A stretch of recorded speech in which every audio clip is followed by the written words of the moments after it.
नमस्कार दोस्तों, ओम लाइब्रेरी के इस करंट अफेयर्स के सेशन में आप सभी का हार्दिक स्वागत है। शुरू करते हैं आज के करंट अफेयर्स। आज के करंट अफेयर्स 9 जुलाई में हमने सम्मिलित किए हैं आज के सभी करंट अफेयर्स को। चलिए शुरुआत करते हैं आज के करंट अफेयर्स का। आज के करंट अफेयर्स को शुरू करें इससे पहले मैं आप सभी को बताना चाहूंगा कि यदि आप हमारे इस वीडियो की पीडीएफ प्राप्त करना चाहते हैं तो आप इसे हमारे फेसबुक चैनल एवं टेलीग्राम चैनल से प्राप्त कर सकते हैं। साथ ही यदि आपको हमारा यह चैनल पसंद आता है तो इस चैनल को लाइक और सब्सक्राइब जरूर करें। चलिए बढ़ते हैं सबसे पहले प्रश्न की ओर। चलिए बढ़ते हैं पहले कल के प्रश्न की ओर। कल हमारे द्वारा प्रश्न पूछा गया था कि आयकर विभाग ने कोविड-19 के कारण आधार कार्ड और पैन कार्ड को लिंक करने की अवधि कब तक के लिए बढ़ा दी है। इसका सही उत्तर है 31 मार्च 2021 तक के लिए इस अवधि को बढ़ा दिया गया है। बढ़ते हैं अगले प्रश्न की ओर। हाल ही में कृषि मंत्री नरेंद्र सिंह तोमर ने उत्तर प्रदेश के किस जिले में कृषि विज्ञान केंद्र के प्रशासनिक भवन की आधारशिला रखी। बदायूं, कानपुर, मेरठ या बहरीच। इसका सही उत्तर है बदायूं। आइए जानते हैं इसके विषय में। हाल ही में कृषि मंत्री नरेंद्र सिंह तोमर ने वीडियो कॉन्फ्रेंसिंग के द्वारा उत्तर प्रदेश के बदायूं में कृषि विज्ञान केंद्र के प्रशासनिक भवन की आधारशिला रखी। उत्तर प्रदेश में 86 कृषि विज्ञान केंद्र हैं। राज्य में ऐसे 20 नए केंद्र बनाने की मंजूरी दी गई है, जिनमें से कम 17 ने काम करना शुरू कर दिया है और शेष 3 जल्द ही प्रयागराज, रायबरेली और आजमगढ़ में बनाए जाएंगे। इसके अलावा मुरादाबाद में भी एक कृषि विज्ञान केंद्र बनाने का प्रस्ताव है। कृषि मंत्री ने यह बताया कि देश भर में कुल 720 कृषि विज्ञान केंद्र है। आप सभी को यहाँ पर इसकी संख्या याद रखनी होगी, जिससे हर वर्ष लगभग 15 लाख किसानों और युवाओं को प्रशिक्षण दिया जाता है। आइए जानते हैं कृषि विज्ञान केंद्र के बारे में। भारत में एक कृषि विस्तार केंद्र है। ये केंद्र भारतीय कृषि अनुसंधान परिषद मतलब ICAR और किसानों के बीच कड़ी के रूप में काम करते हैं। पहला कृषि विज्ञान केंद्र 1974 में पौंडीचेरी में स्थापित किया गया था।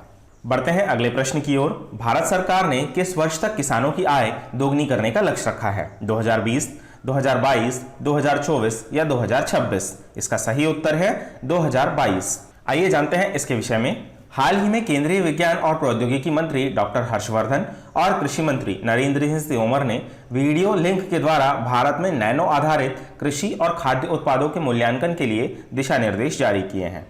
इन दिशा निर्देशों से नीति निर्माताओं और नियामकों को कृषि क्षेत्र के लिए नैनो आधारित उत्पाद बनाने में मदद मिलेगी। साथ ही इससे भारतीय कृषि आविष्कारकों और उद्योगों को इस क्षेत्र के लिए नैनो आधारित उत्पाद बनाने के लिए प्रोत्साहन भी मिलेगा। यह इन उत्पादों की गुणवत्ता, सुरक्षा और दक्षता निर्धारण के लिए सबसे महत्वपूर्ण कदम है। यह कदम 2022 तक किसानों की आय दोगुनी करने और सतत कृषि पर राष्ट्रीय मिशन मददगार साबित होगा। बढ़ते हैं अगले प्रश्न की ओर। 15वें वित्त आयोग की सिफारिशें किस अवधि से लागू होगी। अप्रैल 2021 से मार्च 2026, अप्रैल 2022 से मार्च 2027, अप्रैल 2020 से मार्च 2025 या अप्रैल 2020 से मार्च 2023। इसका सही उत्तर है अप्रैल 2020 से मार्च 2025। आइए जानते हैं इसके विषय में। हाल ही में 15वें वित्त आयोग ने स्वास्थ्य क्षेत्र पर विश्व बैंक के प्रतिनिधियों, नीति आयोग और आयोग के उच्च स्तरीय समूह के सदस्यों के साथ एक विस्तृत बैठक की। इस क्षेत्र में मानव और पशु स्वास्थ्य निगरानी के लिए वास्तविक समय निगरानी और रिपोर्टिंग प्रणाली विकसित करने और रोल आउट करने पर निर्णय लिया गया, क्योंकि भविष्य के अधिकांश प्रकोप जूनोटिक होंगे। वित्त आयोग के अध्यक्ष श्री सिंह ने बताया कि आयोग ने पहली बार स्वास्थ्य वित्त पोषण पर एक पूरा अध्याय समर्पित किया है। आइए जानते हैं वित्त आयोग के बारे में। यह एक संवैधानिक निकाय होता है। यह केंद्र और राज्यों के बीच कर आय को वितरित करने के लिए सूत्र निर्धारित करता है। संविधान के अनुच्छेद 280 के तहत भारत के राष्ट्रपति वित्त आयोग का गठन करते हैं। 15वें वित्त आयोग का गठन नवंबर 2017 में NK सिंह की अध्यक्षता में किया गया था। इनकी सिफारिशें अप्रैल 2020 से मार्च 2025 तक की अवधि के लिए लागू होगी। आइए बढ़ते हैं अगले प्रश्न की ओर। हाल ही में किस देश ने विश्व स्वास्थ्य संगठन मतलब WHO से संबंध तोड़ने के निर्णय के विषय में UN को सूचित किया है। ब्रिटेन, फ्रांस, जर्मनी या अमेरिका। इसका सही उत्तर है अमेरिका। आइए जानते हैं इसके विषय में। अमेरिका ने WHO पर कोविड-19 के प्रकोप पर चीन का पक्षपात करने का आरोप लगाया है। कोविड-19 की उत्पत्ति चीनी शहर वुहान में 2019 के अंत में हुई थी, जिसके परिणाम स्वरूप अमेरिका में 1,30,000 से अधिक सहित वैश्विक स्तर पर आधे मिलियन से अधिक लोगों की मृत्यु हुई है। अप्रैल में अमेरिका ने WHO को धन देना बंद कर दिया था। एक महीने बाद राष्ट्रपति डोनाल्ड ट्रंप ने घोषणा की है कि अमेरिका ने विश्व स्वास्थ्य संगठन से रिश्ते समाप्त कर रहा है। बढ़ते हैं अगले प्रश्न की ओर। भारत के बाद कौन सा दूसरा ऐसा देश है जो चीनी ऐप पर प्रतिबंध लगाने पर विचार कर रहा है? कनाडा, अमेरिका, इटली या स्पेन? इसका सही उत्तर है अमेरिका। आइए जानते हैं इसके विषय में। संयुक्त राज्य अमेरिका टिकटॉक सहित अन्य चीनी सोशल ऐप पर प्रतिबंध लगाने का विचार कर रहा है। यह बात अमेरिका विदेश सचिव माइक पोम्पियो ने एक साक्षात्कार के दौरान कही। साथ ही कोरोना वायरस प्रकोप से निपटने, हांगकांग में चीन की कार्रवाई और लगभग 2 साल के व्यापार युद्ध पर अमेरिकी चीनी तनाव बढ़ने के संबंध में माइक पोम्पियो ने यह टिप्पणी की। हाल ही में अमेरिकी संसदों ने टिकटॉक के उपयोगकर्ताओं डेटा को संभालने पर राष्ट्रीय सुरक्षा की चिंताओं को उठाया है। इस बीच एप्लीकेशंस जो चीन में उपलब्ध नहीं है ने वैश्विक दर्शकों से अपील करने के लिए अपनी चीनी जड़ों से दूरी बनाने की मांग की है और चीन से अपनी स्वतंत्रता पर जोर दिया है। बढ़ते हैं अगले प्रश्न की ओर। कोविड-19 महामारी की वजह से किस एजुकेशन बोर्ड ने पहली बार करीब 30% सिलेबस को कम करने का फैसला लिया है? Bihar school examination board, CBSE, UP school examination board या इनमें से कोई नहीं? इसका सही उत्तर है CBSE। आइए जानते हैं इसके विषय में। इसमें क्लास 9th से लेकर 12th तक के सिलेबस को कम किया गया है। यह ऐलान HRD मिनिस्टर रमेश पोखरियाल निशंक ने किया है, जबकि इससे नीचे वाले क्लास के मामले में स्कूल को खुद ही डिसीजन लेना होगा। कोविड-19 की वजह से स्कूल बंद है और कुछ जगहों पर क्लासेस ऑनलाइन चल रही है। ऐसे में CBSE ने सिलेबस कम करने का फैसला लिया है। आइए बढ़ते हैं अगले प्रश्न की ओर। हाल ही में आणविक डायग्नोस्टिक कंपनी माइलैब डिस्कवरी सॉल्यूशंस ने कॉम्पैक्ट एक्सेल्स मशीन लॉन्च की है। यह कंपनी कहाँ स्थित है? पुणे, पटना, दिल्ली या चेन्नई? इसका सही उत्तर है पुणे। आइए जानते हैं इसके विषय में। हाल ही में पुणे स्थित आणविक डायग्नोस्टिक कंपनी माइलैब डिस्कवरी सॉल्यूशंस ने कॉम्पैक्ट एक्सेल मशीन लॉन्च की है। यह कोविड-19 के लिए RT-PCR परीक्षण करने जैसे आणविक नैदानिक परीक्षणों की मैनुअल प्रक्रियाओं को स्वचालित करने के लिए भारत की पहली मशीन है। कॉम्पैक्ट एक्सेल एक कॉम्पैक्ट बेंच टॉप मशीन है जो नमूना हैंडलिंग से RT-PCR तैयार ट्यूब तक सभी प्रयोगशालाएं प्रक्रियाओं को स्वचालित करेगी। यह एक कार्ट्रिज आधारित मशीन है और एक ही समय में कई नमूनों पर परीक्षण कर सकती है। इसका उपयोग कोविड-19 RT-PCR परीक्षणों सहित RNA, DNA आधारित परीक्षणों की एक विस्तृत श्रृंखला के लिए किया जा सकता है। बढ़ते हैं अगले प्रश्न की ओर। अमेरिकी विदेश मंत्री माइक पोम्पियो ने किस देश के अधिकारियों के एक निश्चित समूह के लिए reciprocal access to Tibet act के तहत वीजा प्रतिबंधों की घोषणा की है? चीन, भारत, जापान या रूस? इसका सही उत्तर है चीन। आइए जानते हैं reciprocal access to Tibet act के बारे में। यह बिल अमेरिकी संसद में 2018 में पास किया गया था। इसके द्वारा अमेरिकी सरकार के अधिकारियों, पत्रकारों, स्वतंत्र पर्यवेक्षकों और तिब्बत में प्रवेश करने वाले पर्यटकों पर प्रतिबंध लगाने या लागू करने के लिए जिम्मेदार चीनी सरकार के अधिकारियों को संयुक्त राज्य अमेरिका में आने से प्रतिबंधित किया जा सकता है। बढ़ते हैं अगले प्रश्न की ओर। किस देश में प्रवासी कोटा बिल का मसौदा पास हुआ है जिसमें 8 लाख भारतीयों को वहां से वापसी का खतरा आ गया है?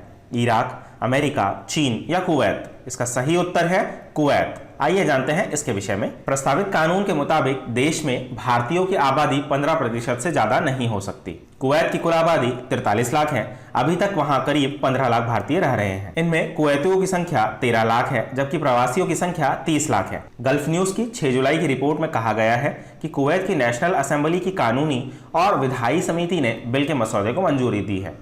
कोरोना के चलते कुवैत में विदेशियों की संख्या कम करने को लेकर सांसदों और सरकारी अधिकारियों के बीच चर्चा चली थी। जून माह में कुवैत के प्रधानमंत्री शेख सलाह अल खालिद अल सबा ने प्रवासियों की संख्या 70% से घटाकर आबादी का 30% करने का प्रस्ताव दिया था। बढ़ते हैं अगले प्रश्न की ओर। International financial services centre authority मतलब IFSCA का चेयरमैन किसे बनाया गया है?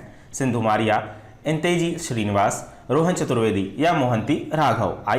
इसका सही उत्तर है इंजेती श्रीनिवास। आइए जानते हैं international financial services centres authority के बारे में। यह देश में अंतर्राष्ट्रीय वित्तीय सेवा केंद्रों में सभी वित्तीय सेवाओं को विनियमित करने के लिए एक एकीकृत निकाय है। इसी साल 27 अप्रैल को IFSCA का निर्माण किया गया है। दिसंबर 2019 में संसद ने एक एकीकृत प्राधिकरण स्थापित करने के लिए एक विधेयक को पारित किया था। बढ़ते हैं अगले प्रश्न की ओर। पुस्तक getting competitive practitioner guides for India किसने लिखी है? राम कुमार शर्मा, RC भार्गव, राजेश वेद या अमित शाह? इसका सही उत्तर है RC भार्गव। आइए जानते हैं इसके विषय में।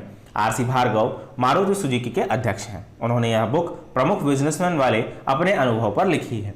इस बुक में इंडिया को कॉम्पिटिटिव इंडस्ट्रियल बनाने के लिए उपयोगी टिप्स भी दिए गए हैं। पुस्तक राजनीतिक व्यवस्था, सरकारों, न्यायपालिका और इंडस्ट्रियल नेताओं के साथ विश्वास निर्माण की आवश्यकताओं के बारे में बताती है। हार्पर कॉन्सल्स इंडिया द्वारा इस बुक को प्रकाशित किया गया है। आइए बढ़ते हैं अगले प्रश्न की ओर। किस राज्य सरकार ने नेकर सम्मान योजना को शुरू किया है? राजस्थान, गुजरात, महाराष्ट्र या कर्नाटक? इसका सही उत्तर है कर्नाटक।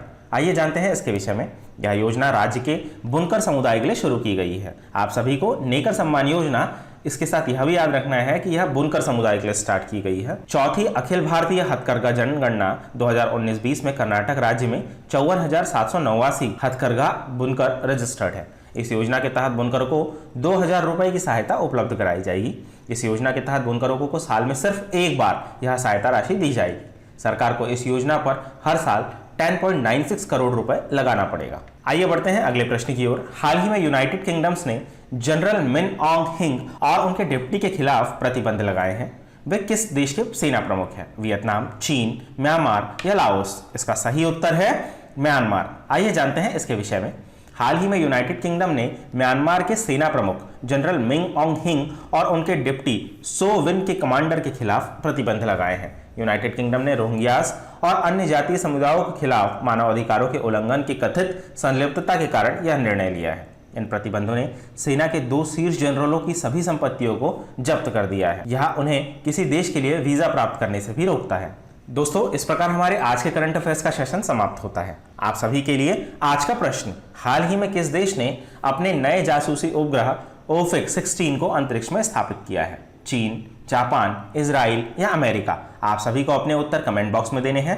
आई होप कि आप सभी को हमारा आज का प्रोग्राम पसंद आया होगा। यदि आप सभी को हमारा आज का सेशन पसंद आया है तो हमारे इस चैनल को लाइक करें, सब्सक्राइब करें और अन्य दोस्तों के साथ शेयर करना ना भूलें।